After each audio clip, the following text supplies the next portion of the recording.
विद्यार्थियों, online class में आपका पुनः स्वागत है।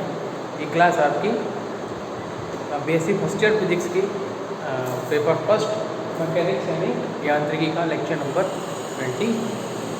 चलिए वीडियो स्टार्ट करते हैं। लास्ट वीडियो में हमने देखा एक न्यूमेरिकल हमने सॉल्व कर लिए थे, एक दो थे, ठीक है। उसको लास्ट वाला न्यूमेरिकल था, हमने आपको फार्मूला बता दिया था और ये भी बता दिया उसमें टी का मान था कितना था, टी नॉट का मान आपको कितना था, वेग ज्ञात करना था आपको। क्वेश्चन ये था कि एक घड़ी को इस वेग से फेंका जाए कि वो एक दिन में 1 मिनट सुस्त प्रतीत होने लगे। ये था क्वेश्चन। तो उसमें टी का मान में देख लिया था, 24 घंटे होते एक दिन में। यहाँ एक दिन का मतलब केवल दिन नहीं, दिन और रात मिला कर रहना है, यानी दो तारीख का मतलब 2 तारीख पूरी, ठीक है। 24 घंटे की बात हो रही है। तो एक दिन में 24 घंटे में मिनट कितना हो जाएगा, 24 गुणा 60। वो हमने आपको करके दिखाया था लास्ट में। तो 14 से 40 मिनट निकलते थे। टी का मान, टी नॉट का मान कितना कि 1 मिनट सुस्त प्रतीत हो। तो यानी कि 1440 में से 1440 मिनट में से 1 मिनट आपको क्या करना है माइनस, वो टी नॉट का मान होगा। अब आपके पास टी का भी मान था, टी नॉट का भी मान था। तो दोनों की वैल्यू जो है जब आप उस न्यूमेरिकल फॉर्मूले में रखोगे, टी बराबर T naught upon √1 minus B square upon C square, इसमें काल विस्फारण या समय प्रस्फुरण वाले फॉर्मूले में रखेंगे तो अपने आप उसको आपका जो बी घड़ी किस वेग से फेंकी जाए, वेग ही तो ज्ञात करना है, बी का मान, तो आप सॉल्व कर लेंगे, ठीक है। ये इतना हमने कर लिया था। चलिए स्टार्ट करते हैं नेक्स्ट। नया टॉपिक है, कुछ छोटे छोटे डेफिनेशन हैं, उनको हम देखते हैं, ठीक है। सबसे पहला है कोरियोलिस बल।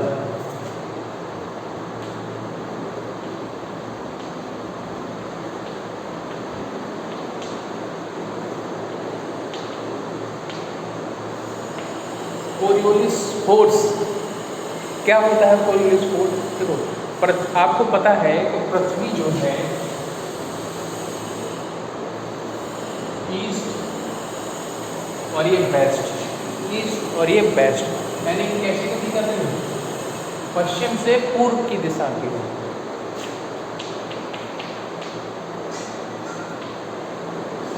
पश्चिम से पूर्व दिशा की ओर गति कर रही है, ठीक है।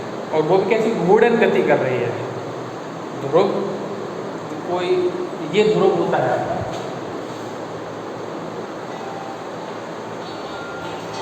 नॉर्थ और ये साउथ, यानी उत्तरी ध्रुव और दक्षिणी ध्रुव को मिलाने वाली रेखा के सापेक्ष पश्चिम से पूर्व की ओर घूर्णन गति कर रही है पृथ्वी। तो इस पृथ्वी की घूर्णन गति के कारण एक आभासीय बल उत्पन्न होता है। अब उस आभासी बल के क्या क्या कारण हैं, ठीक है, क्या प्रभाव हैं, उनको हम आगे आगे जैसे टॉपिक्स पढ़ते जाएंगे क्लियर होता जाएगा। बस यहाँ आपकी डेफिनेशन क्या बनती है कि पृथ्वी के घूर्णन गति के कारण, पृथ्वी की घूर्णन गति के कारण एक आभासी बल उत्पन्न होता है, जिसे कौन सा बल कहते हैं? कोरियोलिस बल कहते हैं। कोरियोलिस वैज्ञानिक का नाम था, उसने इस बल की जो है क्या बोलते हैं, उसके बारे में बताया था, ठीक है, खोज की थी, इसलिए इसको हम क्या बोलते हैं? कोरियोलिस फोर्स कहते हैं, ठीक है। तो डेफिनेशन सिंपल सी है इसकी, पृथ्वी की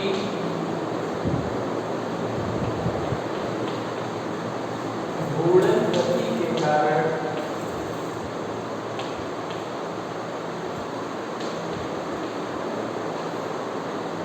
एक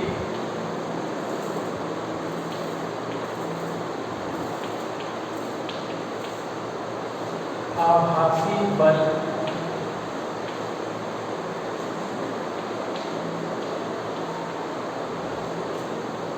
उत्पन्न होता है। एक आभासी बल उत्पन्न होता है। इस बल को कोरियोलिस बल कहा जाता है।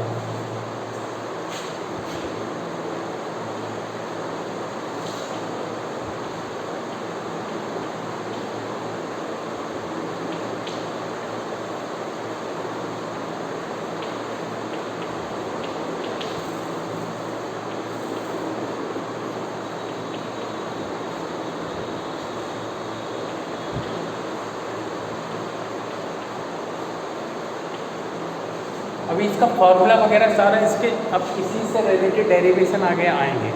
और एक चीज़ बता देता हूँ, उसको आपको ध्यान से समझना रहेगा, ठीक है। इस बल को कोरियोलिस बल कहा जाता है। नोट में लिखेंगे जरूर एक बार, एक नोट में एक बात लिखेंगे। क्या लिखेंगे कि पृथ्वी जो है, पृथ्वी उत्तर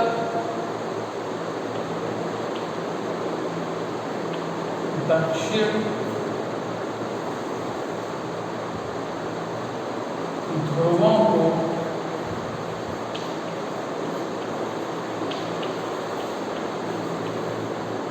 मिलाने वाली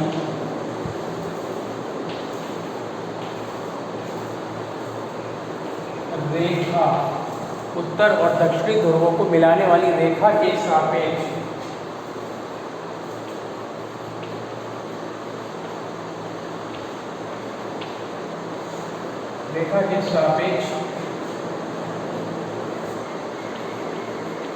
पश्चिम से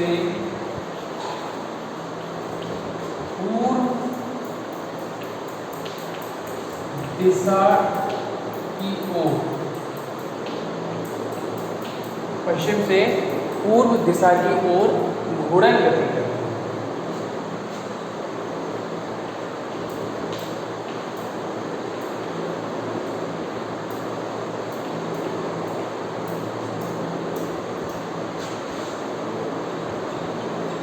इसको नोट करेंगे, ये डेफिनेशन होगी इसकी।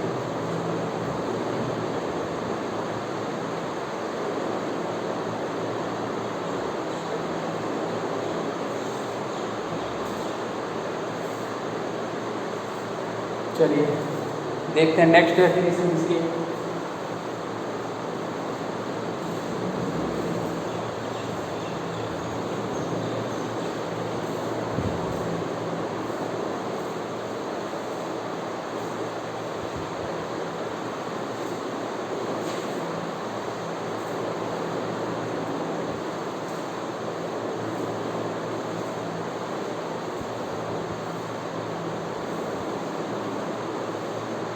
चलो देखो, नेक्स्ट है, देखो जड़त्वीय निर्देश तंत्र आपने पढ़ लिया, अजड़त्वीय निर्देश तंत्र आपने पढ़ लिया। अब यहाँ पर एक तो और निर्देश तंत्र है, उसको आप स्टडी करेंगे, उसका नाम है घूर्णीय निर्देश तंत्र, रोटेशनल फ्रेम ऑफ रेफरेंस।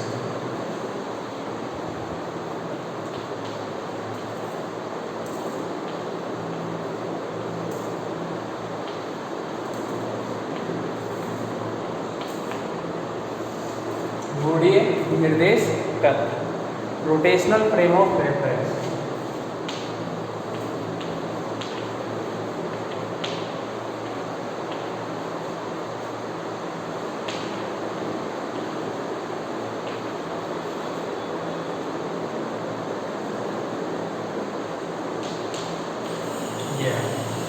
ठीक है, घूर्णीय निर्देश तंत्र क्या होगा इसमें?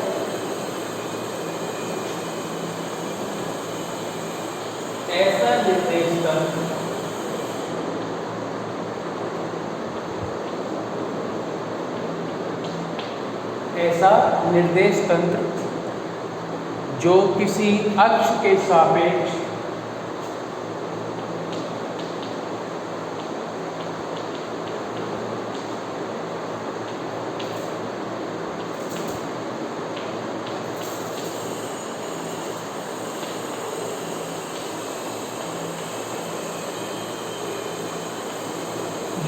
अक्ष के सापेक्ष नियत कोणीय वेग ओमेगा से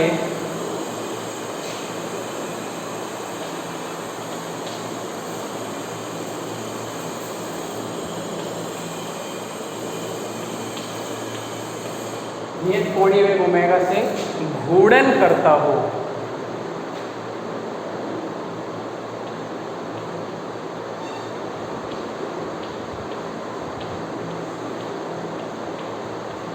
नियत कोणीय वेग ओमेगा से क्या करता हूँ? घूर्णन करता हूँ।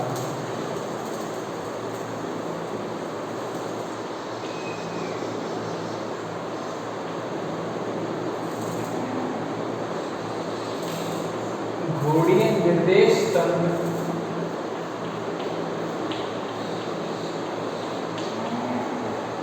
कहलाता है। ये हो गई आपकी रोटेशनल फ्रेम ऑफ रेफरेंस की डेफिनेशन। डायग्राम और देख लेते हैं इसका, उसके बाद नोट करेंगे इन सब।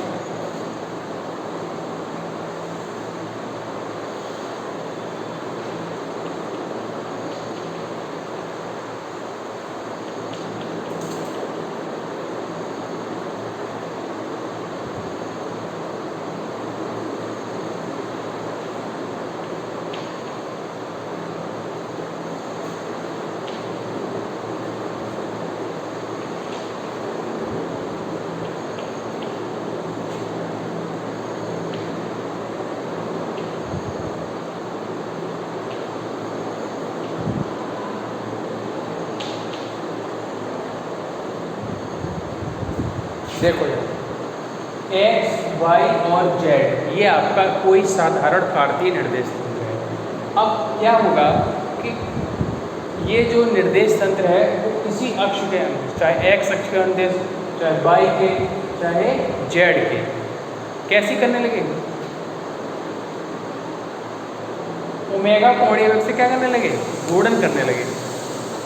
ऐसे करें, ये गुणन हमने दिखाया है इस प्रकार से, ठीक है, ऐसे करके तो पूरी जो ये एक्स वाई जेड है वो गुणन गति कर रही है, यहाँ पर एक्स अक्ष के अनुसार कर रही है, इसलिए हमने विस्थापन दिखाया है थीटा, ठीक है। ये फॉर्मूला होता है, अभी थीटा बराबर ओमेगा टी कहाँ से आया वो देखते हैं। ओमेगा क्या होता है, कोणीय वेग।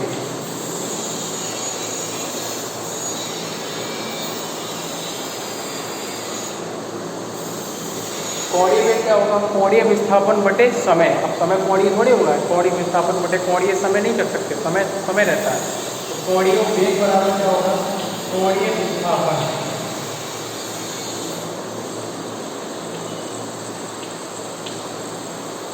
बटे समय।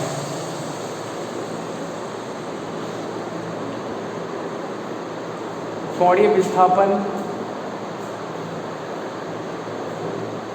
कोणीय विस्थापन क्या होगा, ओमेगा बराबर थीटा अपॉन टी।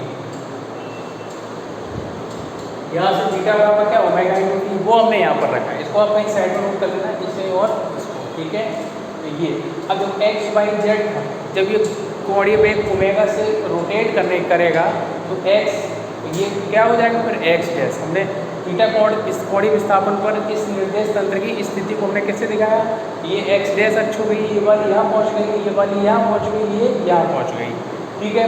लेकिन ये ध्यान रखें, इनका मूल बिंदु वो समपाती रहेगा, ये नहीं चेंज होगा, ये वहीं रहेगा, ठीक है। चाहे जेड अक्ष को घुमा लो, चाहे वाई को घुमा लो, चाहे एक्स अक्ष को, चाहे वाई को घुमा लीजिए, चाहे एक्स अक्ष को घुमा लीजिए, चाहे जेड अक्ष के, ठीक है। ये जो मूल बिंदु है वो समपाती रहेगा, ठीक है। इसको नोट करेंगे, करो ना।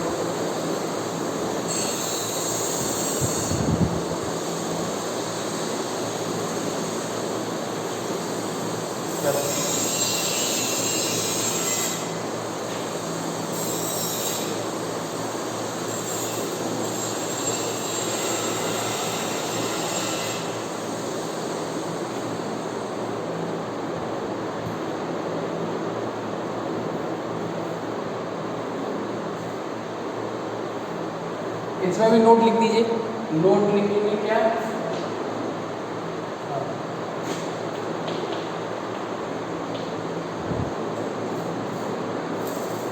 इस निर्देश तंत्र में घूर्णी निर्देश तंत्र तथा सामान्य कार्तीय निर्देश तंत्र का मूल बिंदु संपाती होता है।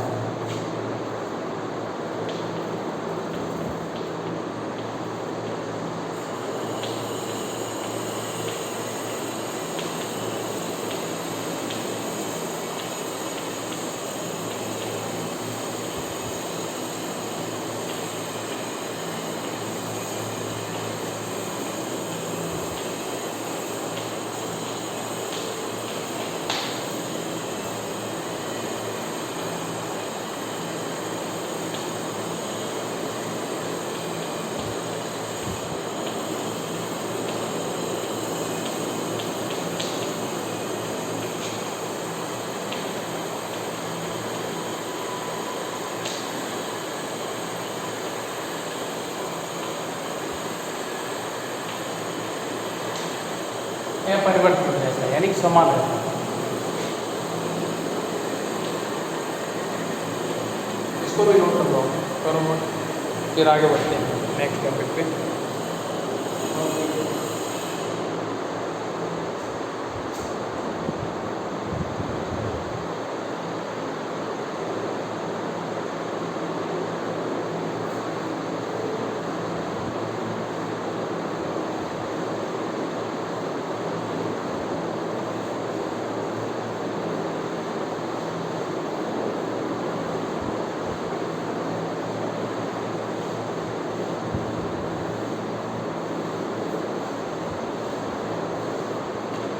चलिए देखिए हेडिंग क्या है, नियत कोणीय वेग क्षेत्र।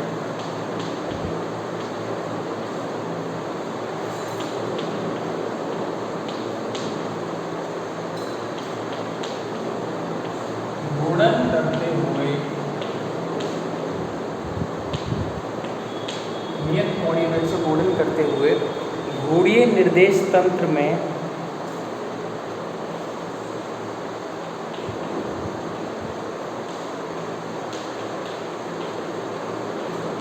घूर्णीय निर्देश तंत्र में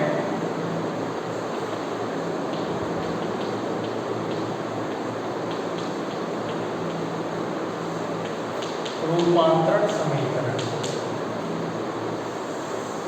ये हेडिंग है, ठीक है। तो नोट करो, डायग्राम बना लीजिए, वही डायग्राम बनाएंगे।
ये है आपका डायग्राम। अब इसमें ध्यान से देखो क्या चीज़ है, एक्स अक्ष, वाई अक्ष और जेड अक्ष। इसमें हमने कुछ चीज़ें ये दिखाई दी हैं कि एक्स अक्ष के अनुस एकांक सदिश क्या होता है, आई कैप, ये दिखा दिया।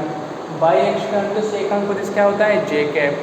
जेड अक्ष का अनुस एकांक सदिश क्या होता है, K cap. X Y Z clear हो गया। अब उसी के साथ हमने घूर्णीय निर्देश तंत्र भी दिखाया है। घूर्णीय निर्देश तंत्र में ये एक्स डैश अक्ष हो गई, ये लिखा है, और उसके अनुदिश एकांक सदिश क्या हो जाएगा, आई कैप डैश। एकांक अनुदिश एकांक सदिश का क्या हो जाएगा, आई कैप डैश हो गया, ठीक है। अब देखिए ऐसे ही ये बाई डैश अक्ष है, इसके अनुदिश एकांक सदिश क्या हो जाएगा, जे कैप डैश। ये जेड डैश अनुदिश जेड डैश अक्ष है, इसके अनुदिश एकांक सदिश के कैप डैश। क्लियर हो गया, 1 2 3 4 5 6 क्लियर हो गया। मूल बिंदु दोनों के लिए क्या रहेगा, समान रहेगा, अपरिवर्तित रहता है। कोणीय विस्थापन क्या है, थीटा बराबर ओमेगा टी, यानी कितने कोणीय वेग से घूम रहा है, ओमेगा से, ठीक है। तो थीटा बराबर थीटा मान लिया हमने। अब एक हमने बिंदु पी माना है, ठीक है, एक निर्देश में बिंदु पी माना है। तो ये मूल बिंदु से स्थिति सदिश का आर क्या है, एक कार्तीय निर्देश तंत्र में निर्देशांक क्या है, वो स्थिति सदिश क्या है, आर। और घूर्णीय निर्देश तंत्र में स्थिति सदिश क्या मान लिया हमने, आर कैप डैश। और निर्देशांक देखो बिंदु पी के निर्देशांक क्या है, सामान्य कार्तीय निर्देशांक में निर्देशांक एक्स वाई जेड। इसमें कितने हैं, एक्स डैश वाई डैश और जेड डैश, ठीक है।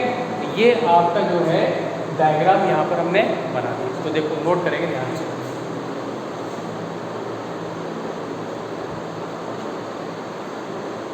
ठीक है। माना इसको एस एस माना, एस एक साधारण कार्तीय निर्देश तंत्र है ना, माना एस एक साधारण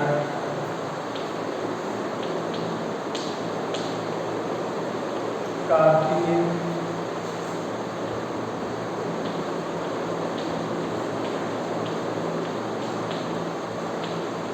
निर्देश तंत्र है, जिसमें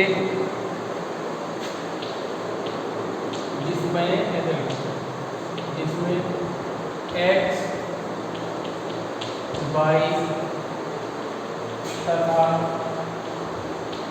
z अक्षों के अंदिश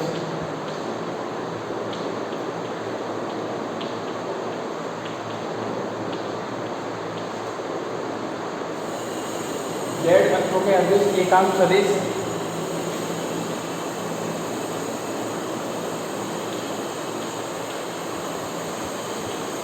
क्या है, आई कैप, जे कैप, के कैप। साधारण कार्तीय निर्देश तंत्र की बात हो रही है, अभी डैश की बात नहीं हो रही है। उसमें एक्स वाई जेड अक्षों के अंदिश कार्तीय निर्देशांकों के जो एकांक सदिश हैं, उसमें कार्तीय निर्देश तंत्र के जो अक्ष हैं एक्स वाई जेड, उसके अंदिश एकांक सदिश क्या, आई कैप, जे कैप और के कैप। ये आप पढ़ चुके हैं, सीनियर में भी पढ़ा हुआ है आपने, ठीक है, उसी टॉपिक में ये यहाँ पर।